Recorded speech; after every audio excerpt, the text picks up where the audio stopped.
आयोजक हैं शिखर चंद, सरला जैन, पारस मीना, महावीर प्रमिला, अशोक नमिता, संतोष वीना, ऋषभ अनीता। पुत्र पुत्र वधू CA Abhinav, CA Priya, advocate Himanshu, advocate Neha, doctor Shubhanshu, doctor Prajvi, पुत्र पुत्री अनुराग, आर्ची, देवांशी, जयांशी, पौत्र पौत्री अरुषा, अनुष, अरहम, मायशा, व्यांश एवं जैन कौटल्या परिवार 12 राजस्थान। पुत्री दामाद अनुभा आदित्य, आशिमा लक्ष्य, अनीशा आयुष, अनुकृति राघव, सुकृति अनुभव, दोहिता अयांश अर्निक, बहन बहनोई शारदा अरविंद बिलाला, मंजू अशोक सोगानी, राजेश सुभाष सेठी, निर्मला अरुण पाटनी। तो जो परोस रहा था वो रस लाने के लिए आलू का इतना बड़ा पीस भी साथ में आ रहा था, उसको बचाए तो झोलना है, झोल आए तो वो साथ में आए। तो उसने सोचा भाई कि झोल तो आ रहा है, कोई बात नहीं, यदि कोई अपनी मर्जी से आ रहा तो उसे क्यों रोक रहा है? यदि कोई अपनी मर्जी से आ रहा तो क्यों रोक रहा है? ऐसे भी लोग रास्ता निकाल लेते। अभी तो दिन दिख रहा है, हाथ दिख रहा है, चलो ले लो, क्या फर्क पड़ता है। एक बार ऐसा हुआ, जयपुर की ही घटना है। एक जगह जैन समाज में पंगत का समय था, भोजन का। तो वहां पर क्या हुआ, वहां लिखा गया कि सूर्य अस्त होने के पहले नहीं, आपके आगमन से इतने बजे से आपके आगमन तक भोजन होगा। एक जैन साहब ने रात्रि का समय था, सब कुछ बना नहीं लिया उन्होंने। बोले हमारा नियम है, बोले हमारा नियम है, हम रात्रि में नहीं लेते हैं। जैन साहब वहीं पर एक सरदार जी भी गए। तो सरदार जी ने कहा कि देखो जैन साहब, वो जमाना था जब लाइट नहीं थी, लालटेन के उजाले में बनाते थे, खाते थे, तो लोग रात्रि का भोजन त्याग कर देते थे। अब 21वीं सदी का जमाना आ गया। अब इतने बड़े बड़े हेलोजन लगे हैं, लाइटें लगी हैं, तो कहां रात्रि का, तुम्हें रात्रि जैसा लग रहा, ये तो जिनसे भी अच्छा उजाला है, थोड़ा सा ले लो, क्या फर्क पड़ता है। तो जैन साहब भी जैन साहब थे, तो उन्होंने सरदार जी से कहा कि सुनिए सरदार जी, वो 4वीं शताब्दी का जमाना था जब दाढ़ी बनाने के लिए नाई नहीं होते थे, सैलून नहीं होते थे। अब तो बड़े बड़े सैलून खुल गए, आप दाढ़ी और ये पगड़ी क्यों नहीं बनवा लेते हो? तो नहले पे दहला दिया। वो तुम्हारे लिए कह रहे हैं कि चलता है, उस जमाने में भोजन नहीं करते थे रात्रि में, अब तो बड़ी बड़ी लाइटें लग गई, उजाला हो गया, तो अब भोजन करने में क्या दिक्कत है। तो सरदार जी भी अपना समूह लेकर के रह गए। बंधुओं, संयम हमारे जीवन में होता है तो हमारे जीवन में बड़ा आनंद आता है। व्यक्ति अपने संयम के बांध से बंध करके चलता है तो कभी जीवन में उल्लंघन नहीं हो सकता है। और जो संयम का उल्लंघन करते हैं तो उनका बांध टूट जाता है। एक राजा था, राजा के लिए रोज कोमल पत्तियों को एकत्रित करके सेज बना करके उस पर सोता था, विश्राम करता था। राजा उस पर रोज आराम करता था, रोज का यह क्रम उसका बना हुआ था। एक दिन माली के मन में आया, राजा को आने में विलंब हो रहा है, जरा 5 मिनट मैं भी सो कर के देखूं, लगता कैसा है, कैसा सुख है। राजा रोज इसे लेता है, रोज इस पर सोता है, थोड़ा इसका भी अनुभव लिया जाए। राजा तो रात में आकर के सोएगा, बहुत समय है, अभी तो सांझ ढलने को है, क्यों ना मैं थोड़ी देर के लिए आराम कर लूं। माली बेचारा थका हुआ हारा था, उसने देखा लेट करके, क्या पता था उसकी नींद भी लग जाए। नींद लग गई। राजा समय पर आया, देखता क्या है, यह महानुभाव पहले लेटता है, फिर मुझे जूठन दे करके मुझे लेटाने के लिए कहता है। असली मजा तो ये ले लेता है, राजा एकदम तमतमा गया। राजा एकदम तमतमा गया, आपे से बाहर हो गया, उसका संयम खो दिया। अपने नियंत्रित वेग को खो करके असंयम प्रवृत्ति में आकर के वो आग बबूला उस माली के ऊपर हो गया। और आओ ना देखा ना ताव देखा, एकदम उस, क्योंकि घोड़े पर सवार होकर के आता था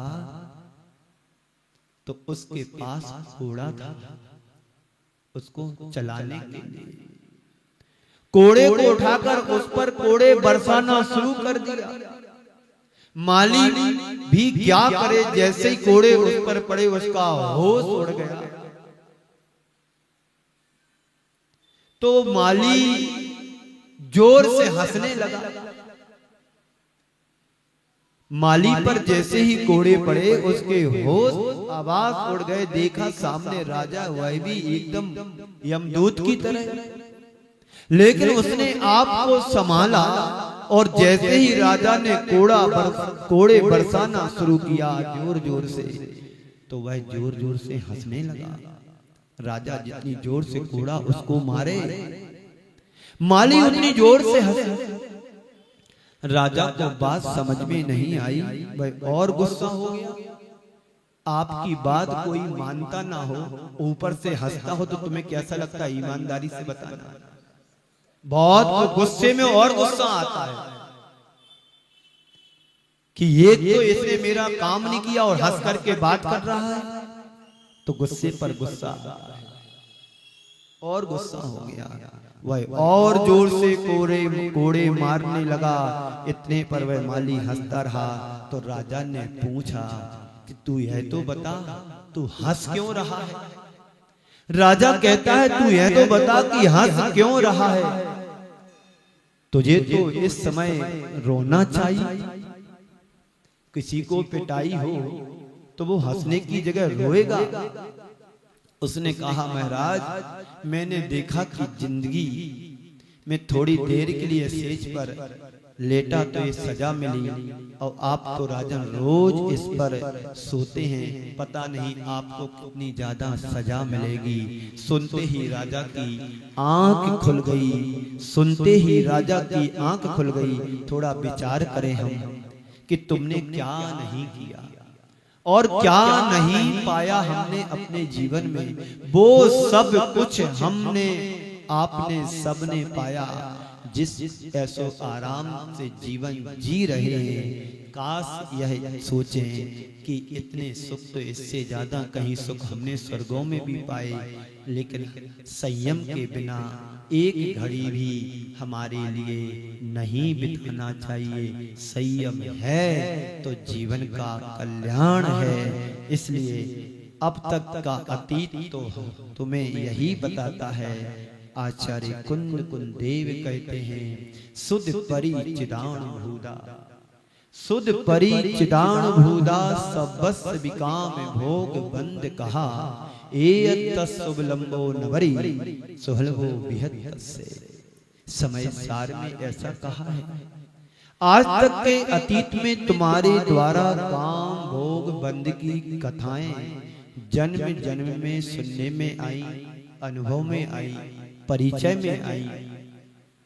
यदि आज तक कुछ अज्ञात रहा है तो तुम्हारे भीतर का तत्व रहा है, कुछ अपरिचित रहा है तो तुम्हारे भीतर का तत्व रहा है। और आज तक यदि तुमने कुछ अनुभव नहीं किया है तो वह तुम्हारे भीतर का तत्व का अनुभव नहीं हुआ है। संत कहते हैं, सुनना चाहते हो तो उसको सुनो जो अभी तुमने सुना नहीं है।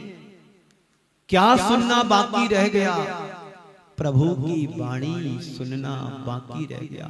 क्या सुनना बाकी रह गया? गुरु के उपदेश सुनना बाकी रह गया।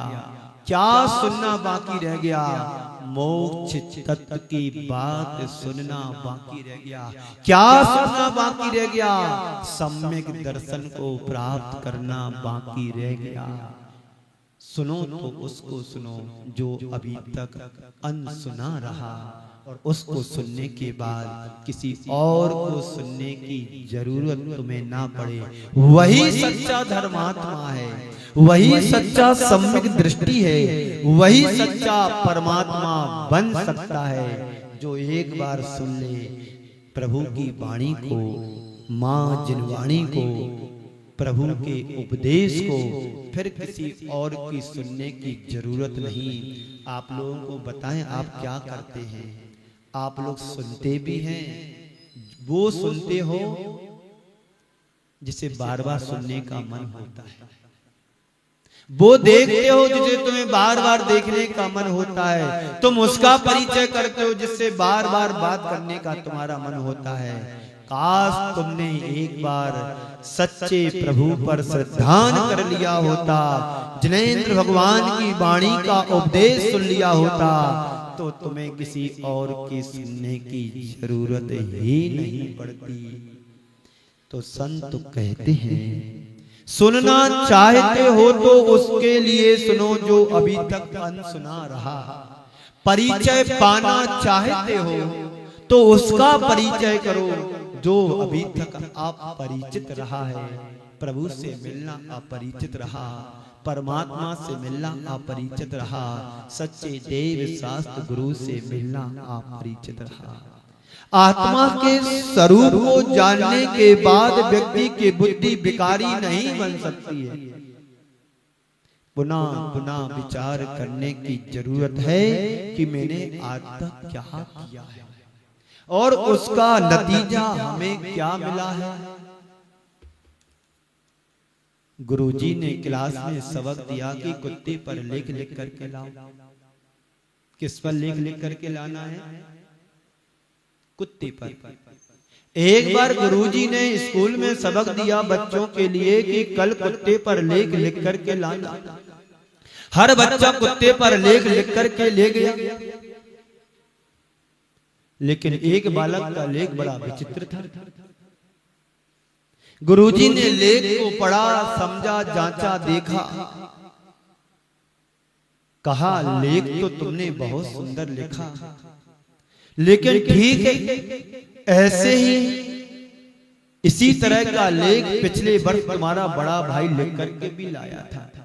एक मात्रा काना का कहीं पर भी अंतर नहीं है। जैसा बड़े भाई ने पिछले वर्ष लेख लिख करके दिया था, वैसा ही लेख तुम इस वर्ष लिख करके लाए। उस लेख में और इस लेख में, शुद्ध लेख में एक अक्षर मात्र का अंतर नहीं है, एक मात्रा का भी अंतर नहीं है। क्या वजह है इसकी? गुरुजी ने पूछा। उस बच्चे ने जो उत्तर दिया, कहा कि गुरुजी कुत्ता वही हो तो लेख दूसरा कैसे आ सकता है? कुत्ता यदि वही हो तो लेख दूसरा कैसे आ सकता है? कैसे आएगा? कहां से आएगा?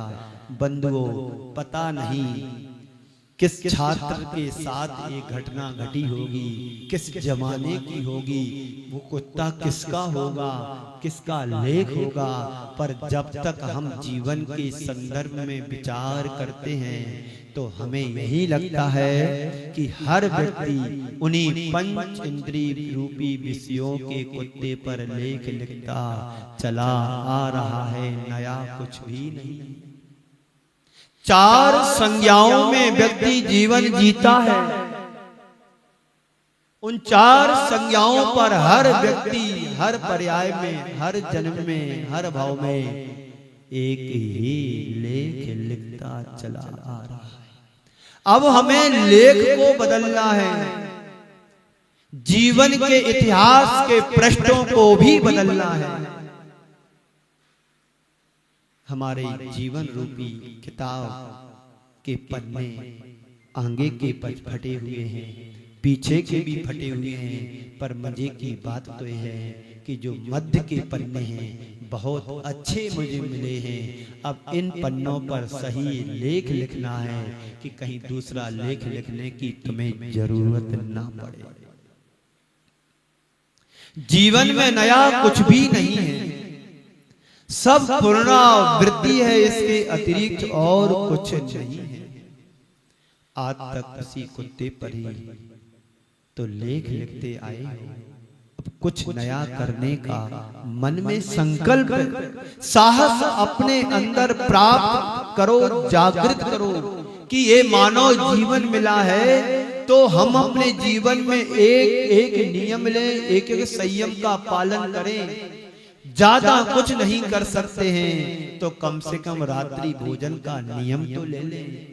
हम ज्यादा कुछ नहीं कर सकते हैं, रात्रि में पानी पीना तो छोड़ दें। हम ज्यादा कुछ नहीं कर सकते हैं, जब भी पानी पिए तो छान करके पानी पिए, छान करके उपयोग करें। एक विद्यार्थी था, गुरुदेव के चरणों में आया, गुरुदेव मुझे कुछ नियम दे दो, कोई एक नियम दे दो, मैं बहुत दिनों से आपके पास आ रहा हूं, मैं चाहता हूं कि आपके द्वारा मुझे एक नियम मिले तो मेरे जीवन का भला हो जाए। आचार्य श्री कुछ नहीं बोले, बार बार उसके निवेदन करने पर गुरुदेव ने एक बार बोला कि तुझे जो नियम लेना ले ले, मेरा आशीर्वाद है। नहीं गुरुदेव, आप जो कहोगे मैं नियम लूंगा। उसके बार बार कहने पर गुरुदेव ने कहा कि ये बता तू करता क्या? गुरुदेव मैं पढ़ता हूं। ठीक है, जो मैं कहूंगा मानोगे? हाँ गुरुदेव, जो आप कहोगे अक्षरशः मैं नियम का पालन करूंगा। तो आचार्य श्री कहते नहीं, वो कहते हैं तो कम करते नहीं। पहली बात तो वो कुछ कहते नहीं किसी से, यदि कहते भी हैं तो एक अक्षर भी कम नहीं करते।